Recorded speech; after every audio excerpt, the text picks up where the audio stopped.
Praise the lord. మన ప్రభువైన యేసుక్రీస్తు నామములో అందరికీ శుభములు కలుగునుగాక.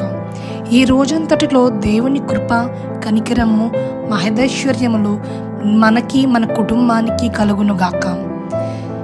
గత జీవితంలో మనల్ని ఎంతగానో కాపాడి మరొక రోజు మనకి ప్రవేశించిన దేవునికి కృతజ్ఞతాస్తుతులు చెల్లిస్తున్నావా? నీ జీవితంలో దేవుడు మరొక రోజుని మీకు ప్రసాదించాడు అంటే సజీవుల లెక్కలో నువ్వు ఉన్నావంటే ఆయన గొప్ప కృప వరకే కదా. నీవు గ్రహిస్తున్నావా? ఈరోజు ఏ సమస్యలో నువ్వు ఉన్నావు? ఆర్థిక సమస్యల, మానసిక సమస్యల, శారీరక సమస్యల, కుటుంబ కలహాల, ఏ సమస్యలో మీరున్నారు? ఈరోజు దేవుడి వాక్యం ఏం చెప్తుందంటే, యెహోవాను నమ్ముకున్న వారు, ఆయన్ని అంగీకరించిన వారు ఆయన్ని రక్షిస్తాడు.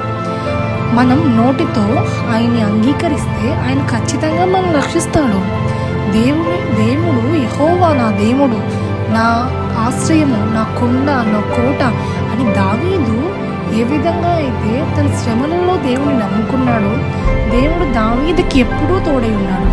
మనం కష్టం వచ్చినప్పుడే దేవుడు మనకి ఉన్నాడు, దేవుడు గుర్తుకొస్తాడు మనుషులకి. కానీ సంతోషం వచ్చినప్పుడు ఎవ్వరూ దేవుణ్ణి గుర్తు చేసుకోరు. కష్టం వచ్చినప్పుడు మట్టికే దేవుణ్ణి కోరుకుంటారు. కానీ దేవుడు అలా కాదు, నిన్న నేడు రేపు ఒకటే రీతిగా ఉన్నవాడు. దావీదు జీవితంలో దావీదు గొప్ప రాజు, ఇవన్నీ తనకి అనుకూలంగా ఏం జరగల. ఎన్నో శ్రమలు ఎన్ని శ్రమల్లో అయినా దావీదు దేవుడికి ఇష్టానుసారంగా నడిచాడు. ఆయన ప్రవర్తన అంతటిలో కూడా ఆయన ఇష్టానుసారంగా ఆయనకి ఇష్టడిగా ఉన్నాడు దావీదు.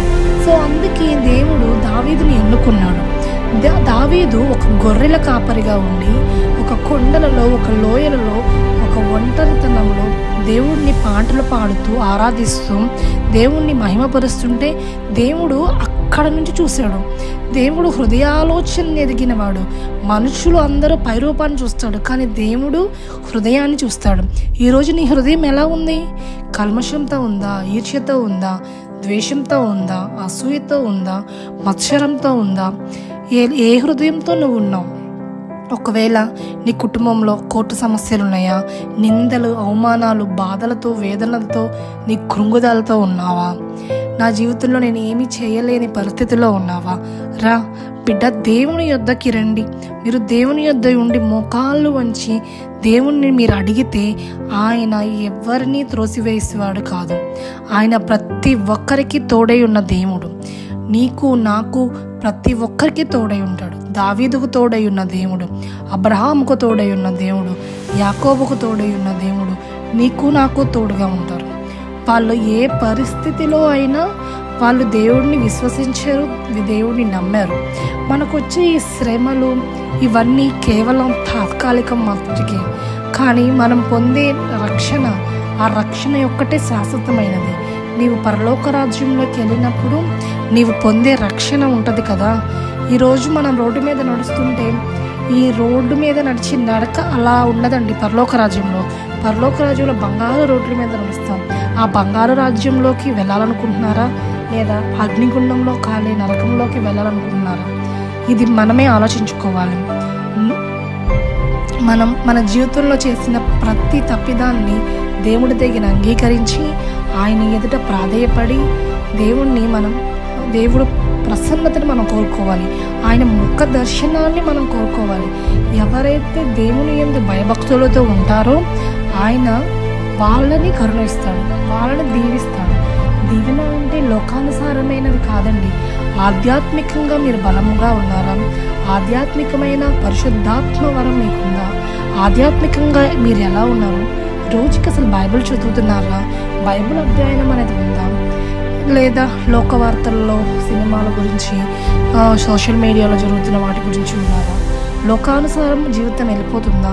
లోకంలో గొప్ప గొప్ప ఇల్లులు, కారులు, బంగ్లాలు కావాలి, ఇలా బంగారాలు కావాలి, ఇలా వెళ్తున్నారా? లేదా దేవుడిని అనుసరించి దేవుడి చిత్తానుసారంలో మీరు వెళ్తున్నారా? ఒక్కసారి మీ జీవితాన్ని గ్రహించండి.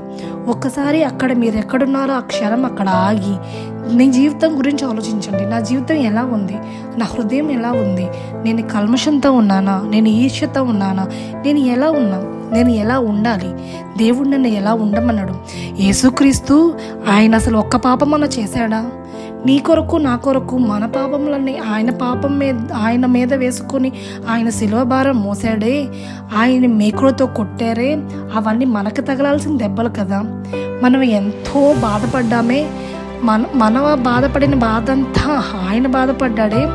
మనకి రావాల్సిన వేదన చింత మొత్తం ఆయన తీసుకున్నాడే. దేని కొరకు ఆయన తీసుకున్నాడు?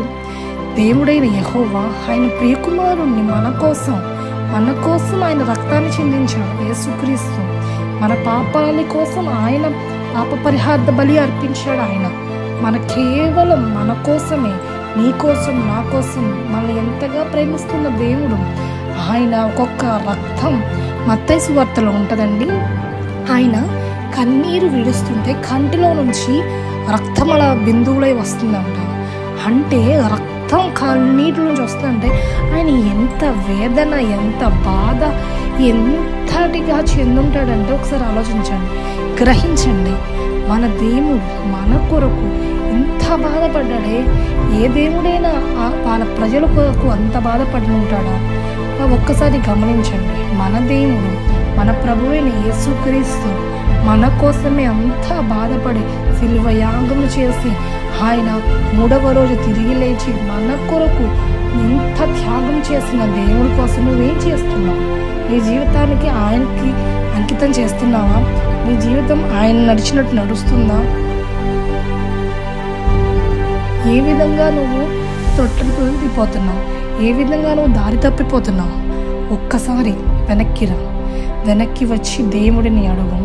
దేవా, నా జీవితంలో నీ చిత్తం ఏంటి? నీ చిత్త ప్రకారమే నా జీవితం ఉండాలి. నువ్వు తప్ప నాకు ఈ ప్రపంచంలో ఎవరూ లేరే. నీవే కదా నాకు సమస్తము. నాకు ఇచ్చినది మొత్తం నీవే కదా. నేను ఏమై ఉన్నానో నీ వలనే కదా అని దేవుణ్ణి అడుగుతున్నావా? ఈరోజు దేవుడి దగ్గరకు వస్తున్నావా?